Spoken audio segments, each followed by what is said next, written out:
hojjedhu takka ni qaba. So mata duree maratti mari'achuuf jennu hojii entrepreneurship yookaan barumsa entrepreneurship daa'immanii kan jedhu irratti akka moderaataraatti ka haasa'u. Dhimma kanarratti yaada kan nuuf kennanii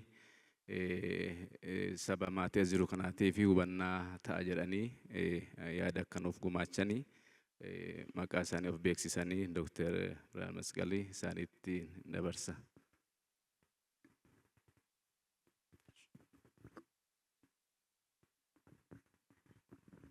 Akkam jirtu? Akkam ooltan? Digrii jalqabaatii kaasee hanga doctoral degree koo hojjedhutti qormaanni akkasii na quunnamee hin beeku. Because sirriitti dhimmicha akka hirmaataatti malee paanalistiin ta'a jedheetti yaadeen dhufne. Haa ta'u egaa beekaa barnoota keessa jiruuf jedhanii waan haasa'uu hin dhabu jedhanii natti fakkaata malee baay'ee intin hin jenne. Entrepreneurship dhimma kana kaasnee aggaa haasofnu akka saba biyya ijaaraa jirutti akka immoo kaleessa waan dabarsineetti hiika addunyaan itti kennu bira darbinee xiqqoo achi fageessinee dhimmicha mari'achuudhaaf akka nutti tolutti waltajjiin akkasii qophaa'uu isaa irratti personaalii gammachuun qaba. Entrepreneurship hojii uummachuu, of beekanii, of barbaadanii, of argachuu, hojii eegdota ta'uu dhabuu, yaggaa kana kaasnee haasofnu. Addunyaan boriif har'a qophaa'a. Achi ceesisee dubbii ilaala. Ijoollee isaanii haatiif abbaan guyyaadha shanirraa kaasanii garasitti achi ceesisanii yaada kaa'uufii jalqabu. Gaafa isheen ol jechuu jalqabdu mul'ata keessa kaa'u. Mul'ata hojii uumummaa, mul'ata borii. Kids entrepreneurship, teenagers entrepreneurship. Akkuma kanatti immoo ol baanee immoo total overall entrepreneurship. Nu biratti haa mari'annu. Barnoonni keenya anillee jireenya koo guutuu barnootuma irrattan dabarse yoo xiqqaate waggaa 27 barnootan barsiisuu qofa utuu hin ta'in barnootan gaggeesse. Godaa kaasee high school irraatii hanga yuunivarsiitiitti gaggeessaadha. Ministeera barnootaas dabalatee jechuudha. Gaggeesseera. Kaarikulemoonni keenya sirni barnoota keenyaa dhimma kana hammam promote godhan warras keessa jirtan. Manni barumsaa jalqabaa dhimma kana hammam promote godhe. Tokko tokko keenya yoo gaafanne yaada kana iyyuu nu keessa jira. Ijoolleen keenya gaafa yuunivarsiitii seenan dhimma sana dhaga'uu jalqaban. Godaa kaasee qophiin akkasii jira. Oromoon hojii uumtota hedduu argachuudhaaf eessarraa jalqabuu qaba? Eessarraa ka'uu qaba? Maala mari'annu? Eenyu kana haa raawwatu? Eenyuun kan kana raawwachuu qabu? Maatiidha? Mana barumsaati? Sirna barnootaa keenya? mootummaadha eenyuun kana kan hin mari'anne maal mari'anna silaa xuruudha walitti dhufuun keenya godarratti jalqabnaa jedhame hin jiru ammarraa yaada kana eenyu bu'uureesse yaada guddaa kana yaada viizhinarii kana har'uma kaanee interprenar ta'uu hin dandeenya kaleessa nun qopheessine sirni nun deeggerre kaarikulamiin nun deeggerre har'oo lafa qaqqabnetti waa sirreessuu dandeenya ijoolleen keenya godaa kaanii yommuu gara haayiskuuliitti dhufan maaliif maal akka baratan beekanii akka baratan goona United States of America yeroo wayii kufaatiin cabiinsi barnootaa guddaan irra ga'e waggoottan 30-40 dura kun maal godhanii keessaa ba'an godaa kaasanii nama barsiisummaaf of qopheessu ijoollee irratti hojii jalqaban goda gajjallaa sadarkaa tokkoffaarraa achi jalqabee hamma dhumaatti sammuu sanaan of qopheessaa dhufe humni sun cabiinsa keessaa barnoota isaanii baasee amma bahaniiru immoo dabaree keenya seennee irra deebine hojii humtummaa godaa kaasanii ijoolleen dippeendant akka isaan hin taanetti kan ofitti amanan akka isaan ta'anitti bifa sanaan qophii gochuu irratti sirni barnoota keenya maal fakkaata sirni barnoota keenya akkuma dhufeefitti wooma kaleessa kitaaba wayii iddoo wayii argateetti kan barsiisaa deemudha hirrina qaba isamma nuti jennu kana hin deebisu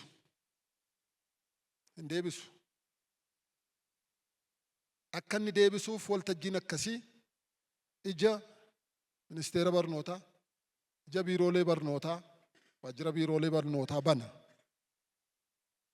godaa kaasanii saba kana kan borceessisan lammii godaa qopheessaa fiduu akkasitti qopheessuu gaafa jalqabne waggaa hammamii nutti fudhata yeroo hammamii nutti fudhata har'aaf nuti jirra bor isaantu nurkaa fuudha warra nurkaa fuudhan kana godaa kaasnee akkamitti qopheessinu dhiibdanii keessa nagashitaniittu yuunivarsiitiin maal gochuu qaba haa ta'u jedhanii dhiibanii keessa nagashaa yeroo jechuudha yuunivarsiitiin maal gochuu qaba akkamitti kaarikulamiin rivaayiz akka inni ta'u dhiibuu qaba waan baay'ee kana keessatti waan mari'annu hedduutu jira marii keessatti yaada ka'u irratti hundoofnee yaada yoo laanne gaariidha qophii addaa godheessanis hin dhufne nattis kunooti ragaan qabaa natti akkasitti ofiin akkan qopheessu intiniin jenne garuu haasawuun hin danda'ama eenyu kana irratti investaa godhu investimentii barbaada'u eenyu investii irratti godhu akkama goonu maala mari'an yaada baay'ee mana keessa akka inni ka'u nan beeka kitaaba ta'ee kan ba'u akka inni ka'u nan beeka xiqqoo isinitti mul'isu mariidhaaf akka inni toluuf hin haasaa jira malee abbootiin qabeenyaa keenya waa'ee kanaa yaadu moo waa'uma har'atti galii argatan qofa yaadu waan har'arraa bu'aan argamu waan har'aa shilingiin irraa argamu yaadu moo waan kaampaanii isaan uuman keessatti bor ijoollee isaan bira dhaabatan kaampaaniiwwan hedduu 100,000 barbaachisa Oromiyaa akka biyyaattis biyya eessaa jalqaban eenyutu isa sana bor godha kan jedhu marii guddaa barbaada ani ka'umsaaf sirni keenya kana deebisaan jiru barnoonni keenya gubbaa erga ga'ee booda yuunivarsiitii irratti krediitii 3 interpreneurship jedhee fida waan godaan qopheessine waan godaa sammuu kunuunsaan finne achi geenye gaafa jennu mucaan bifa haaraadhaan dhaggeeffata waanuma har'a dhaga'een immoo har'a hin jijjiiramu godaa kaanee maal hojjennu eenyu maal hojjetu eenyuuf manni kun ergaa kenna eenyu ergaa maaliyaa fudhatu? Lammiin borii waan irra facaasni bor hammanna waanta ta'eef, waan irra keewwanne bor kaafanna waanta ta'eef maala goonu isa jedhu gara mariitti deemne marii sana keessatti yaada fudhachaa otoo deemne yaada sana irratti yaada haayyuu rifleekti gochaa yoo deemne irra caalaa bu'aa qaba jedhee yaada. Ani hamma kanan jedha. Qabxiiwwan nan qaqqaba. Garuu qabxiiwwaniin qaqqabu giirisin gochuu hin barbaadu. Gara mariitti ka'umsa kanaan karaa kootu deemne hin tola jedhee yaada. Waan manni kaasu irratti rifleekti godha booda. Maqaan koo Kaasaawun Galaanaa jedhama. Itti aanaa hoogganaa Biiroo Barnoota Oromiyaati. Damee misooma teekinooloojiiti. Digiriin koos, maastarsiin koos, PhD'n koos teekinooloojiidha. Kanaaf rakkoo amma isin kaasaa turtaniif gara biiroo barnootaa dhufe jechuudha. Biiroon barnootaa sirna barnootaa amma jiru kana fooyyessuudhaaf maal akka hojjetaa jiru qabxiiwwan muraasa kaasuuf yaala. Isteejii kanaaf baay'ee muuxannoon qabu akka Dr. Biraana Masqal garuu immoo saayinsicha haasa'uu hin danda'a jechuudha. Warroonni as jirtan na offolchitu dargaggeessas waan ta'eef kan biraa wanti ani jechuu barbaadu Shaggar Entrepreneur Associationiidhaaf waldaaf baga waggaa 5ffaa keessaan isin ga'e jechuun barbaada jalqaba. Osoo gara dhimma kootitti hin deemini.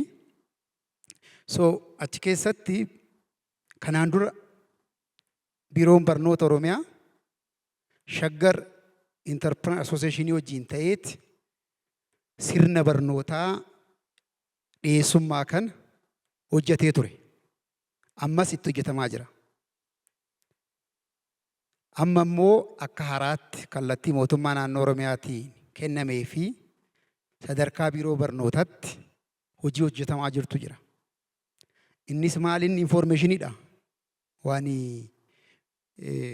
Achi keessatti barnoonni IT kun ICT'n sirni barnootaa amma qabnu kutaa 7 jalqaba. 7-8 achii booda itti fuufa jechuudha. 9 jalqabee akka sadarkaa lammaffaatti kan ministeera barnootaati waan ta'eef kan keenya garuu irratti hojii hojjechaa jirra amma. Koreen sirna barnootaa bocu hojjetaa jira. Hanga kutaa gadiitti jechuudha. Isuma keessatti sirni interpreneurshipii kunis walitti saayinsii naannoo wajjin akka marji ta'eeti barnoonni keenya duraanii sun objective based kan ture sun gara competency based jijjiiramuu isaa ni yaadattu waggaa 2-3 dura. Kun immoo rakkoo amma nurratti jiru kanaaf ka'umsa ta'eera. Kun immoo hiikamuu qaba jechuudha. Akkamitti hiikamaa? Ijoolleen gochaan barachuu qabdi, yaaluu qabdi, yaaduu qabdi. Problem solving skilliin amma kan badeef kanaafi. Therefore, kid entrepreneurship irratti hojiin Shaggar Entrepreneurs Association wajjin hojjennu akkuma ta'u ta'ee hojiin guddoon nu eegaa jiran jiru jechuudha. Maaliif daa'imman entrepreneur gochuun barbaachise yoo jedhamu tokkoffaan ijoollee keenya creative fi innovative gochuudhaaf. Creative mind akka qabaatan. Waa uumuu dafanii waa kalaquu akka danda'an. Lammaffaan problem solving isiniin jedhe san. Rakkoo hiikuu irratti xiyyeeffachuu. Warri IT sanarratti hubannoo qabdan problem solving irratti jalqaba sirna isaatu diriira. Algooriizimiitu hojjetama. Algooriizimiin sun haalli rakkoon sun itti hiikamuudha. Step by step procedure isaati. Akkamitti hiikamu rakkichi. Inni biraa kid entrepreneurship irratti hojjechuun self confidence fi resilience uuma. Kan ganama jedhame san itti cichuu jedhame san. Resilience. Resilient ta'uu qabu daa'imman keenya. Easily kan hin cabne. Easily kan waan irraa xiyyeeffanne irraa ija akka maqsine jechuudha. So resilient kan isaan godhu jechuudha. Kan biraa yeroo baay'ee kan ka'ee entrepreneurshipiin kuni financial literacy isaanii dabala. Hojii uumuu qofa osoo hin ta'in maal jechuudha duubni isaa kan jedhu hubatu jechuudha. So financial literacy yookiin financial inclusioniin biyya kanatti rakkoo akka ta'e nu hunduu ni beekna. Especially dargaggootaa fi dubartoota irratti. Haawwan keenya baay'een birrii xixiqqoodhaan osoo hojjechuu danda'an mana taa'u. Which is not acceptable. Sirrii miti kun sirraa'uu qaba. Biyyoonni baay'een kanarratti hojii guddaa hojjechaa jiru. Dubartoonni parsantii 50 ta'an saba keenyaa taa'anii mana oolu. Osoo birrii 200,000, 300,000, miliyoona tokko argatanii hojii baay'ee isaan hojjechuu danda'antu jira jechuudha. So kun sirrii miti. So financial literacy hin uuma jechuudha kidpreneurshipin kun. Inni biraa communicationii fi collaborationii uuma. Haalli nuti itti communicate goonu warri addunyaa biraarra jiraattanii beektan ni beektu. Presentationii hojjennee dhiyeessuu hin dandeenyu uummata biraa biratti. Qaanii. Ani PhD koo biyya Kooriyaatti baradhe. Gaafa warra Kooriyaa kana argitan islaayidii 2tti wanti isaan dhiyeessan nuti islaayidii 50tti deliver hin goonu. What's wrong with us? Maa inni rakkoon keenya? So kana hin hiika jennee abdannaa. Kan biraa kan dhumarratti kaasuu barbaadu growth mindset fida. Entrepreneurshipin. Growth mindset guddisuu waa tokko guguddisuu baay'isuu. Ganama nama wayii wajjin haasaa ture waa'ee unicorn companies. Qabnaa jedhee yaadaa ture. Gaafa Google gootanii ragaa biyya kanaan argitan onlaayinii homaan jiru by the way. Tokko rakkoon keenya ragaa qindeessuudha. Ragaa san online available gochuu irratti rakkoo qaba. So gaafa Google gootan unicorn company biyya kana jira jettanii gaafa jecha gootan unicorn company jechuun company biliyoona tokko qabu. Company rapid growth qabu. Company innovative ta'e jechuudha. Kanaa miti kanuma unicorn company sadarkaa idil addunyaatti akkasitti meejjar ta'a. So jiraachuu danda'a ani hin beeku fakkeenyaaf. Yoo jiraates garuu onlaayinii hin jiru. Ragaan biyya kanaa baay'een isaa onlaayinii hin jiru. Yoo nama gaafattan garuu gariin argattu. Ridiculous. Kun sirrii miti. Therefore, Shaggar Entrepreneurs Association unicornoota uumutti karoorfachuu qaba. Unicorn companies. Indoneeshiyaa ganama Dr. Hassan kaaseera. Indoneeshiyaatti baajaajii qofa aappiidhaan awutomeet gochuudhaan unicorn kaampaanii kan ta'e Gojjet kan jedhamu. Indoneeshiyaatti baajaajii nama biyya kana keessatti baay'eedha. App based godhe akkuma raayidii kana jechuudha. Baajaajotaa fi motorsaayikilii. So kaampaanii guddaan potenshaala guddaa qabna waan taaneef achi keessatti ijoollee keenya hadha yoo dammaqsine boru bakka they are big investors ta'u jechuudha. Kanaafi yaaduma kana kaasuu fi barnoota keessatti dhumarratti wanti kaasuu barbaadu akka naannootti barataa miliyoona 12 qabna. Naannoon Oromiyaa.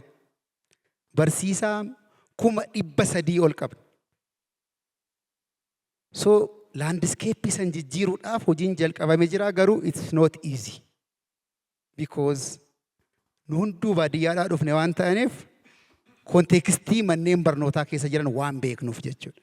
Garuu hojiin jalqabamee jira jechuumaa fi galatooma. Galatooma. Amma haala amma irra jirruun osoo waa fuunee ilaalle natti gaarii natti fakkaata. Amma baay'inni uummata keenyaa dabaleera almost miliyoona 100 fi miliyoona 30 tarrii jirra. Rakkoon hawaasummaa immoo akka malee gara malee hammaatee jira. Fedhiin daangaa hin qabu. Fedhii garaagaraatu keessumaa iddoo garaagaraati. Rakkoolee siyaasaa, rakkoolee hawaasummaa, rakkoolee dinagdee you can count it. Rakkoo hedduu keessa jiran. Garuu rakkoolee jiran kana hubatanii rakkoolee kanaaf furmaataa kennuu caala rakkoo kanatti advaanteejii fudhatanii rakkoo kana nagadaa ooluun jiraata jechaadha. Kun maalirraa ka'aa ka jedhu kaasuun isin barbaachisa. I think Shaggar Entrepreneurs Association wanni jalqabe keessaa inni guddaaniif baay'ee kan ana na gammachiisu ijoollee ol adeemtu kanarratti xiyyeeffatee hojjechuu isaati. Amma garuma sirna gadaatti yoo deebinu wanna baay'ee isaa kan nu qajeelchuu danda'u keessaahuu waa'ee early childhood development kan jedhu kaasuu barbaada'an. By the way, Dr. Birhaanuu Masqal barsiisaa kiyya kan na cina jiranii isaantu na barsiisee yoo gaarii dubbadhee bu'aa isaaniitii yoo dogoggore immoo kiyya jechuudha. Maal kaasuu barbaada? Sirna gadaa keessatti steejiidhaan kaa'e sirni gadaa. 0 up to 8 years, 9 hamma 16, 17 hamma 24 jedhaa deema. Steejii tokkoon keessatti wanni namni tokko dalaguu qabu kennamiifii jira. Ol adeemaan waggaa 8 gadi jiru nama amata 24 hojjetu akka hojjetuuf irraa expecting godhamu hin eegamu jechaadha. Maal godhuu qabaa gaafa jedhaman? Basic skill wantoota ogummaa bu'uura ta'an umrii sana keessatti baratama. Fakkeenyaaf akkaataa nyaachuu dandeenyu, afaan waa dubbachuu dandeenyu, wantoota jireenya keenyaaf murteessoo ta'an kan baranne waggaa 8 gadi. Achi booda barachuun rakkisaadha, barsiisuunis rakkisaa ta'aa deema. Ittuma cimaa deema jechaadha. Akkuma gaafa micciramaa deemu cabsuudhaaf akka namatti ulfaatu sana jechaadha. Battala sanatti sirraa'uu qaba. Amma the very inherent element of entrepreneurship yoo jenne problem solving idha. Rakkoo hiikuutu namni rakkoo hiikuu danda'utu hojii uumuu danda'a. Namni rakkoo wal xaxaa deemu hojiin uumu hojii balleessa malee. Amma ilaalaa biirokraasii mootummaa keessa gaafa deemtan maal godha? Koree hundeessa. Koree hundeessee rakkoo mara koreedhaan hiika. Faranjoonni maal jedhu? The camel was a horse designed by the committee jedhu. Gaalan turree koreetu farda design goona jedhanii gaala godhanii fixan jedhan gaala ta'ee jechaadha goobeessee. Tokko akkana goonatu jedhu tokko akkana goonatu jedhanu amma yaada mari'achuutu gaarii hin banne. Garuu farda tokko fakkii sana kaasee fixutu danda'u koreetti dhiyeessee koreen akka fakkii kaasuu koreedhaan fakkii ka'ee fardi farda danda'u gaala ta'a malee. Sanaa oluu ta'uu danda'a. So problem solving yookaan rakkoo hiikuu jechuun dhimma murteessaadha baay'ee. Ijoolleen problem solveroota ta'uu qabu. Akka sila Dr. Kaasaa ture problem solveroota ta'uu qabu. Rakkoo hiikuu qabu. Namni rakkoo hiikuu danda'u entrepreneur ta'uu danda'a. Carraa hojii uumuu danda'a. Sana booda immoo critical thinking yookaan immoo dhimma tokko sirriitti gadi fageenyaan yaaduutu barbaachisa. Osoo gadi fageenyaan hin yaadiin waa dalaguu hin danda'u. Akkuma nyaanni hin bilchaanne garaa nama dhukkubsu wanta sirriitti itti yaadamnee hin dhufne namaafuu hin ta'u ollaafis hin tolu. Communicate godhuu danda'u ijoolleen keenya illee communicate godhuu danda'u qabu. Nama wajjin walii galu waliin mari'atu. Amma fakkeenyaaf ani 69 asii barreessee inni achi taa'u immoo 96 jedhee dubbisa. Waliin gallu. Waliin gallu waliin taanes hojjechuu hin dandeenyu. Amma baay'inaan kaampaanii amata 100 tajaajille amata 100 kan turuu danda'e kaampaanii dhuunfaa ispeeshaalii barbaadeen argitan. Akka biyya keenyaatti amma Baqqala Mollaa hoteelota kan jedhamu jira ture. Seenaa ta'ee hafe amma. Namichi Baqqala Mollaa hoteelii uume amma lubbuun hin jiru osoo lafaa ka'e immoo namichi barbaadee hin argatu. Maaliif? Beekumsi isa bira jiru dhalootatti darbuu hin dandeenye. Sila waa'ee barreessuu waa'ee ragaa qabachuu kaasaa ture dooktar. Beekumsi isaa maal fakkaata kan jedhu hin jiru. Amma nu biratti sirna gadaallee deebinee halaallu gaafa jennu wanni rakkannu keessa tokko maali? Beekumsa kan abbootiin keenya nuu fidan kana akkamitti itti dabalaa deemuu dandeenya kan jedhu yaaduu qabna turre silaa. Amma irra deebinee isa qorachuudhaaf illee rakkan. Creativity waa kalaqu. Creativity fi innovationiin afaan Oromoon maal akka jedhamee hiikamu na rakkisa. Innovate jechuun xiqqoof waa fooyyessuudha. Creativity'n immoo lafaa kaasanii waa kalaquudha. Amma osoo waa tokko dalage jedhee alaqaan tokko itti kenne yookaan immoo barsiisaan tokko barataadhaaf kenne waanuma barsiisaan jedhe sana lafa buusuu mannaa karaa adda biraatiin yaadee ilaalcha addaatiin ilaalee waa kalaqee osoo dhiyeessuu danda'e barataan sun bor entrepreneur ta'ee waa hojii uumuu danda'a ture bara. Amma maal ta'a? Qorumsi keenya illee mana barumsaatti dhugaaf soba filannoodha. Akkamitti namni tokko dhugaaf soba qoramee filannoo qoramee nama gaarii ta'uu danda'a? Waa kana barreessime xiinxalii jedhamee hin kennamuuf. Na isa miti kan sana caalu baay'ee kan sin naasisu waggaa 6 dura sagantaa tokko irratti hojjetaa ture. Ijoolleen Itoophiyaadhaa warri kutaa 2 gahan harki 48 qubee tokko illee adda baasuu hin danda'ani. Waggaa 2 guutuu mana barumsaa dhaqaniiti bar qubee adda baasuu kan hin dandeenye. Taadha maaliif ilgina ijoollee keenya mana barumsaatti maaltu badee eessatti rakkanne kan jedhullee gaafii nutti ta'a. Ammoo warri kutaa 4 gahan parsantaan 52 dhibba keessaa 52 jechuu keenya jecha tokko dubbisuu hin dandeenye jedhan. Nuuf amma kunillee arraba nuti ta'a. So amma kun manneen barnootaa biratti immoo rakkoon jiru. Barsiisaa bira rakkoon jiraa kan jedhu ilaaluu qabna. Rakkoo biyya kana keessa jiru mara hunda keenyatu qooddata malee abaluutu rakkoo kana keessaa qaba yookaan abaluutu kana qaba jennee waan dubbannu hin qabnu jechaadha. We have to share the problem. Amma really amma sirra deebi'ee shaggar entrepreneurs baay'ee galateeffachuu barbaada harka rukudha. Sirriitti ganaa galateeffadhaa. Amma sagantaa guddaadha baay'ee wanni kun sagantaa guddaadha. Amma faranjoonni maal gochaa jiran? Preparing the next generation for future job jedhu. Ijoollee amma dhalatte kana hojii gara fuulduraatti dhufuu fi haa qopheessinu jechaa jiran isaan. Nu amma bar hojii isa amma jiru iyyuu hin barree gana amma isaan nu gatanii deemanii hojii isa sichi uumamuu danda'uuf qopheessaa jiran. Amma waa'ee artificial intelligence kan jedhamu jira. Amma xalayaan barreessuun hafee maal gochaa jiranii ta'anii chat GPT kan jedhamu jira achirratti barreessu darram godhee peejii 10 barreessee baasaa achiin kunoo kana assignmentiin hojjedhee jedhanii dhiyeessu amma. Amma dooktar faa wanni isin ilaaluu qabdan esseen faa amma chat GPT dhaan qophaa'uu danda'a. Ijoolleen achitti akkamitti baratanii dhufanii barsiisu kan jedhu gaafii ta'a jechuudha.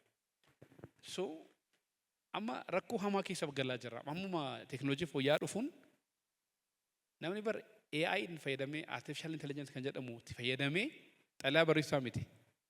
Xalayaan barreeffame sun sirriidha moo sirrii miti kan jedhullee dubbisee nu hubatu. Ingiliffanni nu hubannee tu achi keessaa baha. Amma akkaataa itti kenneen kompiitarichiin baasaa waan dogoggorate immoo dhiyeessaa alaqaas dogoggorsiisee indee namichi kun akkamitti danda'eeti xalayaa kana fakkaatu barreessuu kan dandeettanii rakkattu. Nu afaan Oromoodhaan illee kriitikaalii namni tokko yaadee amma fakkeenyaaf ani afaan itti kadheen abjuu laala afaan itti kadheen yaada sammuu kiyyaan malee ingiliffaan yaaduu hin dandeenye. Maaliif nuti Oromoota yoo afaan Amaaraan afaan hiikanne afaanuma hiikanne sanaan kriitikaaliitiin goona. Namni afaan hin baranneen rakkata yaaduudhaaf rakkateetu waan dogoggoraas yaadachaa outputiin taanii baasa.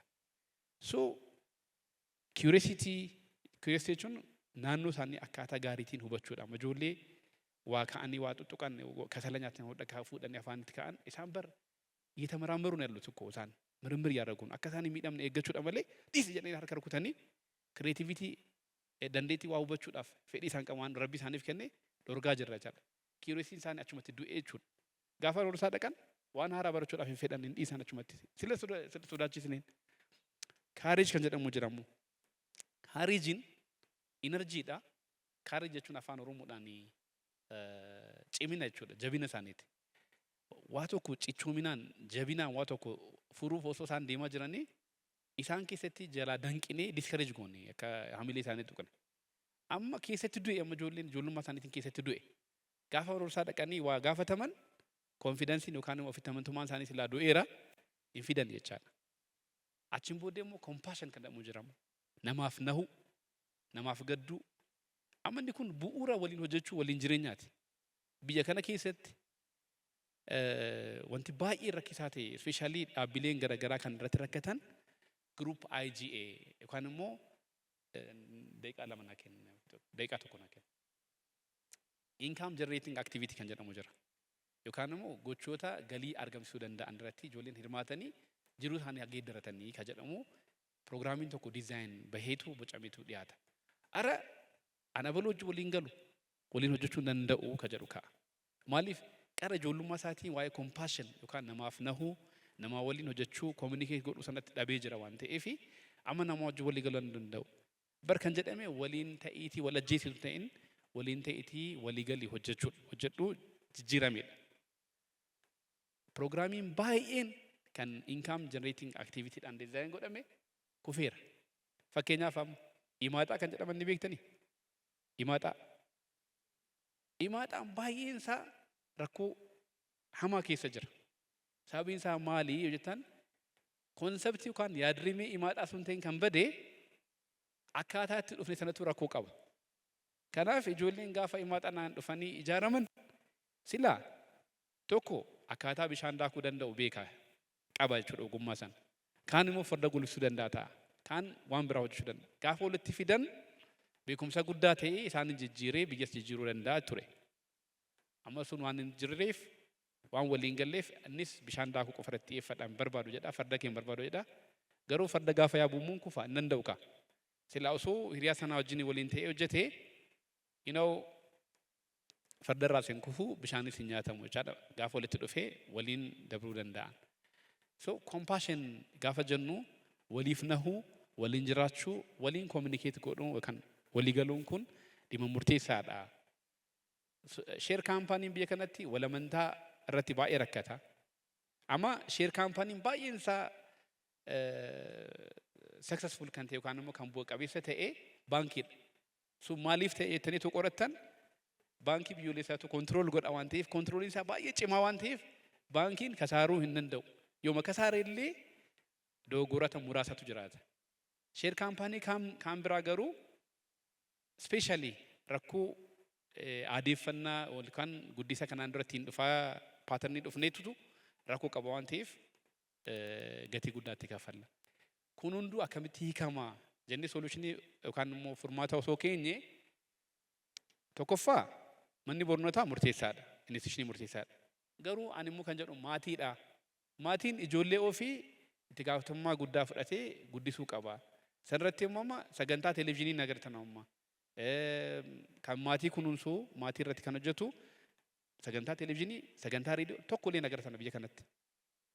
Garuu ijoolleen maatii keessatti guddatte afaan ijoolleen afaan kan hiikkattu maatii keessa. Sanirraa darbee immoo ogummaa bu'uura jireenya isaaniitiif gara fuulduraatti kan murteessu kan baratan achitti. Sun badee jira jechaadha dagatamee jira. Amma shaggar entrepreneur ijoollee miliyoona 12 akkamitti dandeetti kan waliin ga'uu danda'u ilaala. We have to share wal qoodachuu qabna jechaadha. Kanaaf ani kan hin jedhu especially OBN yoo as keessa jiraate yookaan miidiyaaleen as keessa jiraatan yoo xiqqaate torbeetti sa'aatii tokko yookaan daqiiqaa 30 fudhadhaatii mee sagantaa maatii jedhu diizaayin gootanii isarratti hojjettan kan jedhu dabarsuu barbaada. Yeroo tun adaan keessa kan namara dubbadheen fitu galatooma. Galatooma. Warri na dura dubbatee waan hundayyuu na harkaa fixee jira. Kanaaf daqiiqaa tokko jedheenni. Ani dhaabbata OS Global Foundation jedhamu hundeessee geggeessaa jira. Dhaabbanni kun adda durummaadhaan dargaggoo irratti dalaga. Akka nama dargaggoo irratti dalaguu fi dargaggoo waliinis dalaguu irratti ani akkuma isin ganama Dr. Hasan Faati kaasaa turtan dhimmi dargaggoo yeroo ammaa kana hedduu waan nama yaachisu. Dhimma nageenyaatiin wal qabatee dargaggoonni akkuma humna waa uumu humna waa balleessullee ta'uu danda'a yoo sirriitti qabanneetiin hin deemin jechuudha akkuma amma qabatamaan argaa jirru kanatti. Yoo seeraan qabannee dargaggoota kanneen utubnee cimsinee ga'oomsinee deemne biyya akkasuma sadarkaa Afrikaatti addunyaatti illee qaama yookiin nama waa jijjiirama guddaa fiduu danda'uudha jedheetiin amana. Gama hundaanuu gama nageenyaatiinis diinagdeenis hawaasummaatiin jechuudha. Garuu haalli amma biyyi keenya jiru akkuma ganama Dr. Hasan kaasanii maayindiseetiin dargaggoota keenyaa baay'ee korraaptar ta'ee jira. Rakkoo hamaa keessa jira. Dhimmi barnootaas yaachisaa ta'eera. Dhimmi nageenyaas yaachisaa ta'eera. Kun hundi dargaggoo irratti ba'aa ta'ee dargaggoon baay'ee miidhamaa jiran jechuudha. Maaliif yeroo kana dargaggoon yeroo ammaa kana rakkoo kana keessa seenanii yoo jennee kakaafnu taate dhimma kidpreneurshipii kanatti deebinaa jechuudha. Yeroo ijoollummaa keenya yookiin ammoo yeroo primary secondary school jirru yookaan university iyyuu jirru dhimma entrepreneurshipii kana hin beeynu nu hunda dabalatee jechuudha. Akkuma biyyatti illee kaarikulama ta'eetiin bocamee ijoolleen barataan turre jechuudha. So furmaanni dargaggoo eegaree kidpreneurshipii ta'a jechuudha. Kidpreneurshipii kun ammoo mala baay'ee guddaa humna guddaa qabu kan nageenyaaf diinagdeedhaaf akkasuma ammoo hawaasummaadhaaf waliif jiraachuudhaaf gumaacha guddaa godhuudha jechuudha. Kidpreneurshipii kun kan sammuu keenya onnee keenya akkasumas harkas wal qabsiiseetiin deemu jechuudha. Kana yeroo jedhu maa inni reefu ka'ee jira. Daa'imman yeroo mana barumsaa keessa sadarkaa primary schoolitti waa'ee entrepreneurshipii kana baratan akka isaan critical thinkers ta'u isaan godha jechuudha. Maayindii isaanii daran akka cimuu fi akka dagaagu godhaa jechuudha. Daa'imni yeroo san waa kalaqu yookiin waa uumuu danda'u carraalee jiru san ammoo fudhateetiin hojiirra oolchuu irratti bobba'aa jechuudha. Waa'ee entrepreneurshipii ganamas ka'eera ammas ka'ee jira. Entrepreneurs are there if there is a problem or challenge.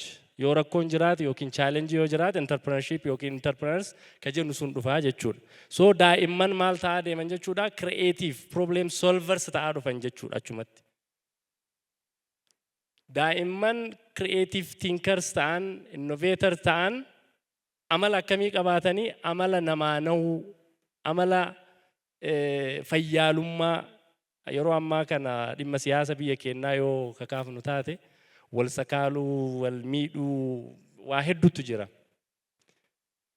Daa'imman entrepreneurshipii barataatiin guddatan isa kana hambisaa jechuudha. Kanaaf warra gara lafeeyyii warra waliif naatoo qabu uumuu dandeenya jechuudha. Kuni maal fida jechuudha? Itti gaafatamummaa hawaasummaa fida.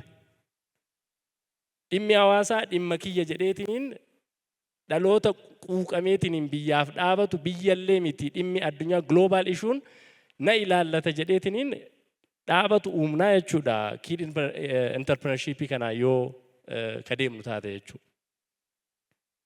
So dhimmi kidpreneurshipii kuni dhimma akka waan xiqqaa wayitti ilaalluu miti. Yeroo ammaa kana Shaggar Entrepreneurs Association biiroo barnoota Oromiyaa waliin ta'uudhaan babal'iseetiin itti deemaa jira akka quba qabutti. Nus akka paartinaratti dhimma kanarratti dalaguudhaaf socho'aa jirra jechuudha waliin taane. Kanaaf dhimmi kun dhimma ijoo dhimma hundi kennayyuu irratti cimneetiin ciccinee irratti dalaguu qabnu.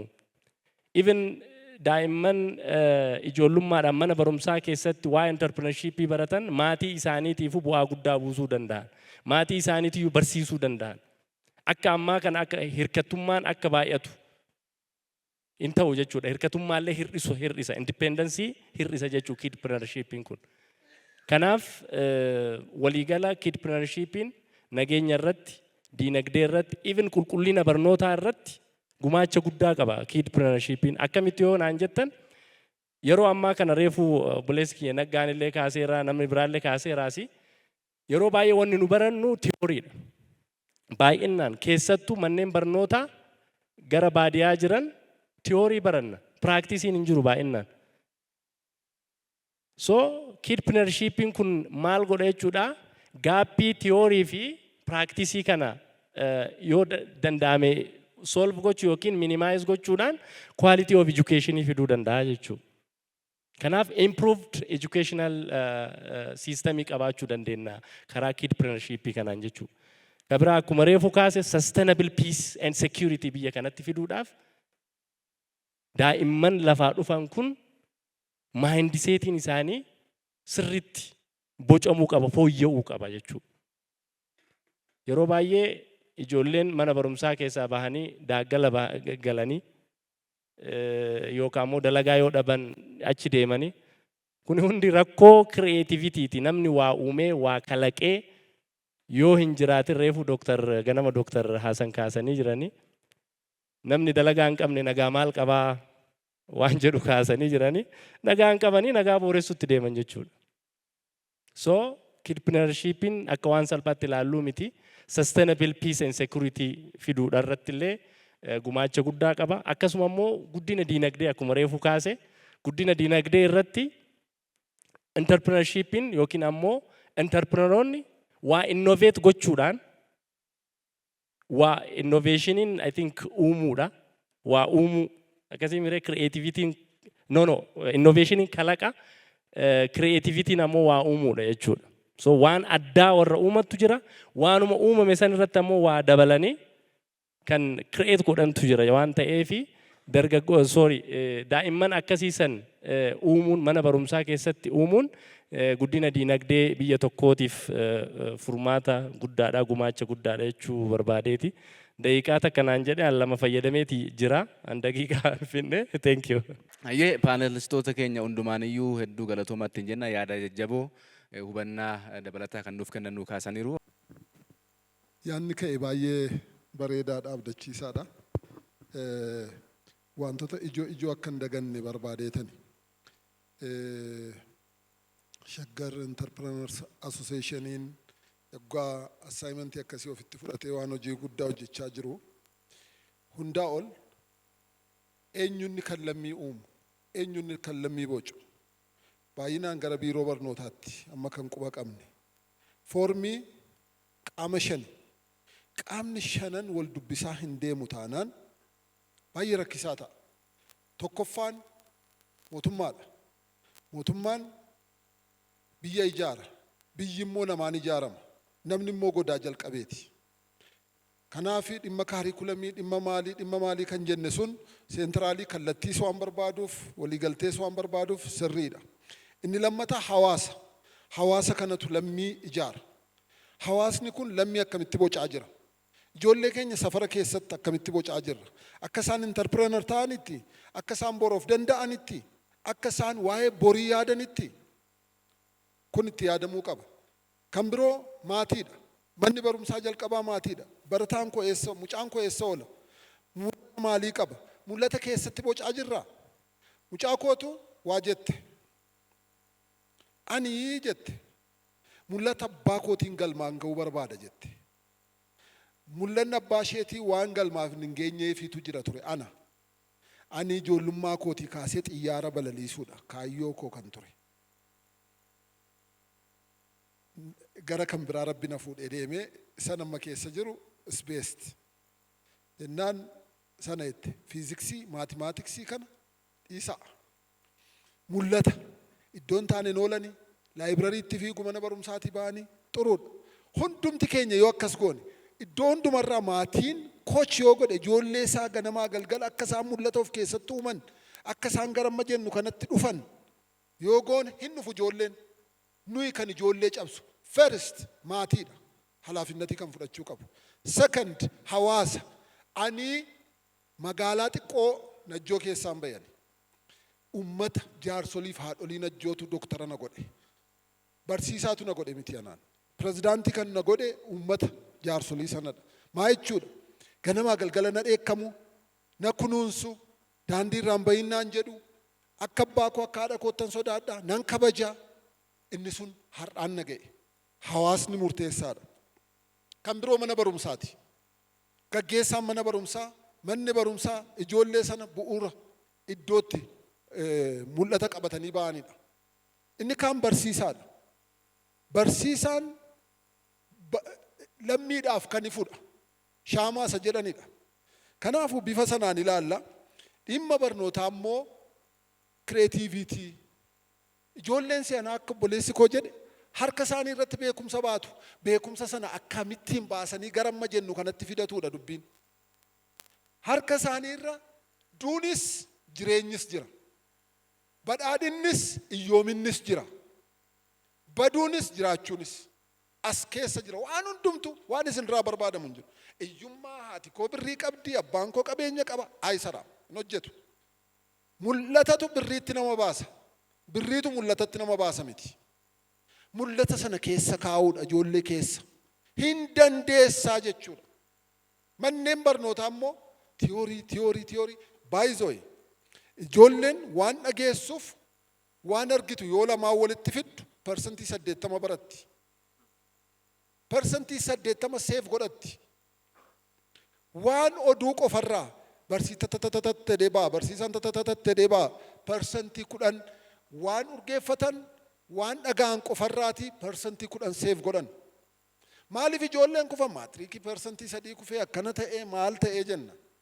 Because tokkoffaa viizhinariin goone lammata adeemsi baruuf barsiisuu keenyaa sirrii miti. Inni immoo tiyooriidha sila waan isin jettanidha. Skiiliin hin jiru. Doomeeniin sadiidha. Knowledge, skill, attitude miti. Attitude fi skilliin very important. Knowledgein qofa isaa eessaan hin gahu waanta ta'eef jechuudha. Kanaafuu kana gaafa kaasne ilaallu waraqata adii irratti maal barreessinuudha dubbiin. Waraqata adii irratti wal taanee barreessuu qabna. Hin dandeessaa itti himuu qabna. Hin badhaadhaa itti himuu qabna. Asii jalqabaa itti himuu qabna. Mee birrii maatiin kuni dhala isaatiitti akkuma isaatti hin dadhabdan waanta ta'eef birrii 500 itti kennaamee galaati ijoollee keessanitti. Mee akkatitti qabduun ilaala jedhaani. Akkatitti seef gootuun si ilaaluu barbaada jedhaani. Hin balleessita moo sirriitti qabattaan si ilaaluu barbaade mee kaa'iitii waan itti fayyadamte gagalmeessiti fayyadamii jedhaani. Horii qabannaa baratu. Seef godhachuu baratu. Horii kana guddisuudhaaf carraaqu. Kanaafuu nuyi biraatii eenyutti hin qabnu walii keenya an kan keessaniif isin kan kootiif yoo wal taane jenne oromummaan anaaf isa sanadha. Boridha. Har'ammaa ni jira. Cabes, toles, bades ani jira. Ijoolleen koo garuu biyya badhaatu uumuu qabu, fudhachuu qabu. Kanaaf immoo murteessaan maatiidha, hawaasa taansee deemaa mootummaadha. Mootummaan ga'ee mataas hundumtuu sheerii mataasaa yoo fudhate lammii gara sanatti fiduu dandeenya. Lammii eeggataa uumuu hin qabnuudha. Inni guddaan jala murree asii baanu galma kana keessa lammii eeggataa uumuu hin qabnu. Ijoollee eeggattuu uumuu hin qabnu. Dippeendant uumuu hin qabnu. Interprenerii uumuu qabna. Godaa jalqaban immoo godaa kaasee mul'ata qabaatanii. Yoo akkana goone dhuguma hin ceena dhuguma badhaadhinnis sanaan mirkanaa'a. Namaan mirkanaa nama yaada qabu, nama mul'ata qabuun mirkanaa waanta ta'eef mul'atas yaadas nutu nama keessa kaa'a, ijoollee keenya keessa kaa'a jechuudha. An kan koo gochuuf hin yaala. Isin ijoollee keessan abbaa mul'ataa gootanii ijoollee Oromiyaa bor ceesistu, bor fudhattu, bor warshaa gurguddaa uumtu waliin uumuu hin dandeenyu? Hin dandeenyu? Ulfaadhaa. Galatooma Dr. Birhaan Masqal qabxii guddaa kaasanii anis warra gaaffii kaastaniif Aleeksi faagaa haayijaak ta'e gara keenyatti dhiifama nu gootu dhimmi barnootaa kun dhimma dhalootaati waan ta'eef seensitiiviidha. Kanaaf quuqama akkamirraa akka kaastanis nan hubadha jechuudha. Ijoolleen keenya sadarkaa idila addunyaatti dorgomaa akka ta'an barbaanna waan ta'eef. Kun immoo haalli qabatama lafa jiru warri kaastan akkasii akkanaa rakkootu jiraa jennee rakkoo san nutis isinis waluma qixa beeknaa jechuudha. Amma rakkoo san lakkaanii kaa'uu osoo hin ta'in furmaataadha. Akkuma infoormeeshiniif isinii ta'u mootummaan kun dhimmoota sadan irratti hojjetu tokko keessaa dhimmi barnootaa fi saayinsii fi teekinooloojii dhimma ijoodha. Akkuma beektaniif hin kaasa isa. Because this is critical. dhimma jiraachuu fi dhimma baduuti. Dhimmi barnootaa. Kana wajjin wal qabateeti biiroon barnoota Oromiyaa waan gaggaarii hojjetetu jira.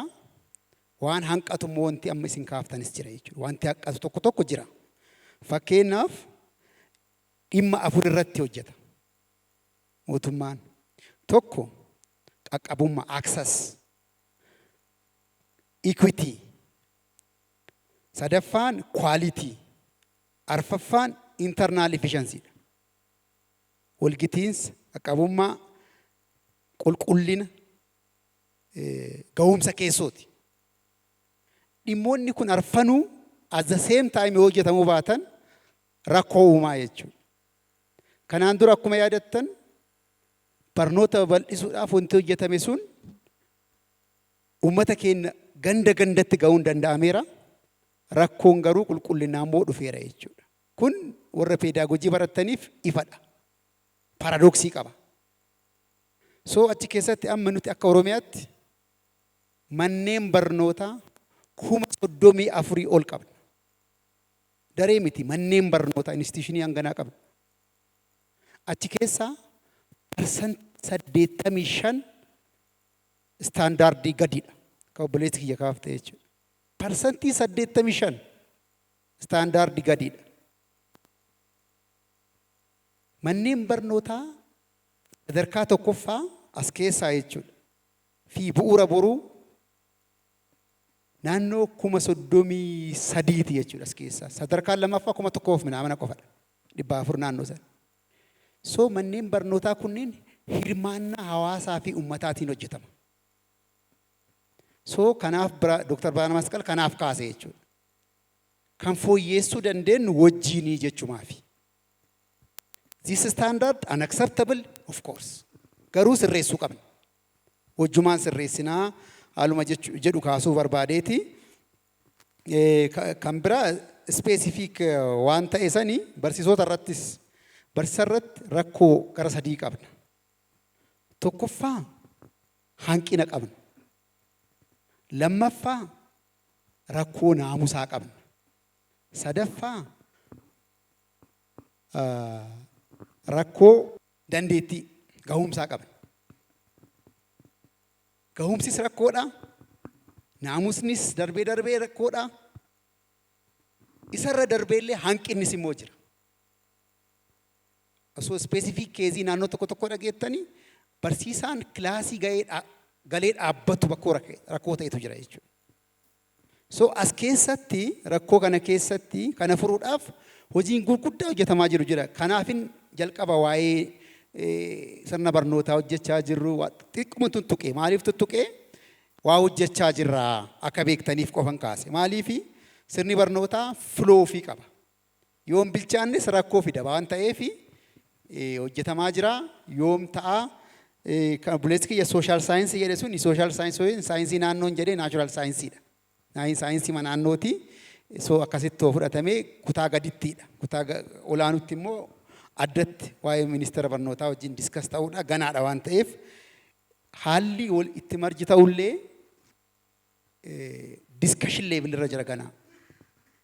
Tentatiiviidha kanaafi everything officialize gochuufi miti kan kaase. Hubannoo mooyii warri immoo naannoo kanatti ogummaa qabdan participate gochuu barbaanna asirratti fakkeenyaaf gareen amma IT curriculumii kutaa 4, 5, 6 design godhaa jira. Kolleejjiiwwan barsiisota asii qabnu irraa fi yuunivarsiitii garaagararraa. Gaafa inni xumurame validate goona jechuudha. Check goona. Maaliifi akkuma isin kaaftan addunyaan kun baay'ee daayinaamikidha. Cheenjiin duraanii waggootatti dhufaa ture sun amma within days dhufaa jira.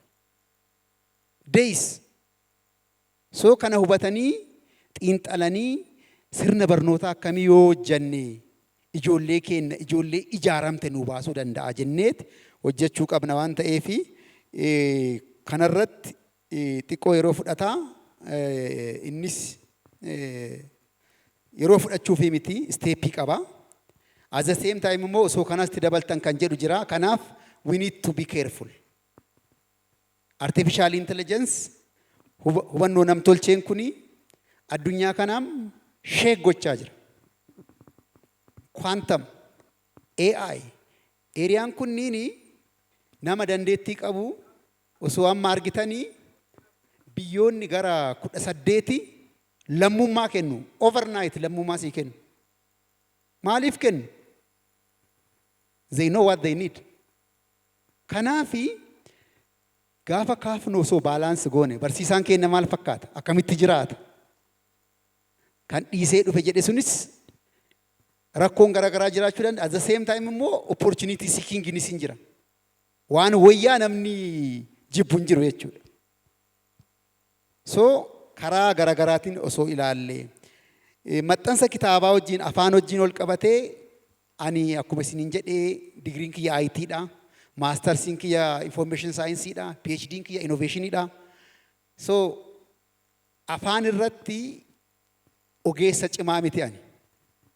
Garuu ogeeyyiin jiruu isaan wajjin hojjechaa jirra akka biirootti. Ogeeyyiin biraas yoo jiraatan we can add. Humna waan ta'aniif dabaluu dandeenya. Isa irratti hojjechiisuu wajjin rakkoo hin qabnu. Waa'ee maxxansa kitaaba irratti waan ka'eef qofa slight information. Maxxansa kitaabaa akkuma beektan kitaabuma barnootaa kana karikuulamiin jijjiiramee sirni barnootaa jijjiirame waliin hin geenye hanga ammaa. Waggoota meeqa. Kanaaf warri dhuunfaa kitaaba garaagaraa barreessanii nu bira dhufan jiru. Isaaniif garuu yeroodhaaf kan barataayyuu hin qaqqabsiisne waan taaneef nu haa turuu jenneerra. For the sake of information. Kan biraa daayinaamiksii addunyaa kana kan kaaftan irratti already waa jedheera. Innovation clubii obboleessi kiyya kaase suni COVIDitu addaan nu jalaa kute jedhee ammas itti deemuu dandeenya. Already warra insaa wajjinis saayibarii fi innoveeshinii jennee mannoon barnoota irratti kilabii uumuudhaaf xalayaa dhiyoo kana dabarsines jira.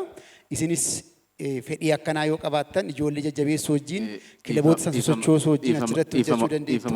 Dhiifama wajjin gaaffii tokko qofa irratti otoo yaadannoo kan ittiin goolabne yeroon ga'ee naan jechaa jiru barumsi entrepreneurship akka koorsii tokkotti bocamee manneen barnoota Oromiyaa keessatti hojiirra oolaa jira sadarkaan jiru maal fakkaataa kan jedhu kan jalqaba ka'ee ishee irratti otoo yaadannoo kan ittiin. Bakka inni obviously akka obboleessi kiyyas kaase ammaaf kennamaa jira akka sabjektii tokkotti. Amma kennamaa jira. Kanaan kaase immoo ka fuulduraati. Walitti marji gochuun suni konseptiin maaliif dhufee barattoonni amma daa'imman kutaa 4 sabjektii gara 9 barataa jiru. Kuni marji ta'eet fakkeenyaaf sabjektiin akka safuu fi gadaa tokko ta'uu danda'a jedhameetti qoratamaa jira. Isa wajjin wal qabata jechuudha. Therefore amma kennamaa jira garuu fuulduraaf lakkoofsa sabjektii gadi buusuudhaaf hojiin hojjetamaa jiru jira jechumaa fi galatooma. Hedduu galatooma paanelistoonni keenya mariin kun kan asiin kanaan goolabamuu miti itti fufinsaatiin yaada qabnu karaa pilaatfoormii jiruutiin gara waldaa entrepreneur shaggaritti erguun hin danda'ama. Dhiifama. Way forward irratti waan bareedatti ka'e san dirqama paanaaliin kunillee kaayyoon inni godhameef yaa'u tokkoffaa hubannoo uumuudha. Lammata ammoo akka wal gargaaruuf yookiin partnership and collaborationidha. Akkam goonaa wanni jedhamu suni waan guddaadha. Waltajjii kanarraa take away tokko ta'uu qaba waan ta'eef dirqama tana sirraa fudhadhe. Dhimmi kidpreneurship specifically Shaggar Entrepreneurship Associationidhaan initiate ta'ee I think waajjira biiroo barnoota Oromiyaatti kenname waajjirri biiroo barnoota Oromiyaa responsibility isaa fudhatee itti deemaa jira waan jedhu qabsiisuu barbaade. Lammata dhaabbata kiyyas dabalatee Shaggar Entrepreneurs Association sagantaalee hedduu kanarratti bocuudhaaf deemaa jirra waan ta'eefi collaboration and partnership dirqama waan ta'eef waliin taanee jabaannee dhimma kana gadi qabnee itti haa deemnu yaada jedhu kaasumaa fi thank you so much.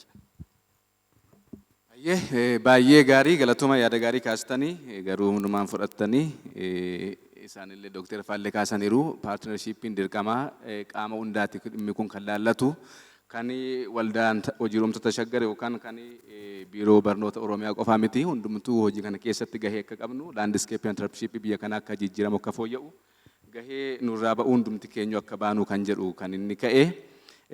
Kanaaf hojii kana akka adda dureetti wanta kanaan dura biyya kana keessatti ta'ee hin beekne hojii barnoota entrepreneurshipii daa'immanii fi yookaan kid entrepreneurship waldaan hojii rumtoota yookaan ifama entrepreneurota shaggarii adda dureetiin hojii kanatti seenuu isaatii fi kabaja guddaa galata guddaa qaba.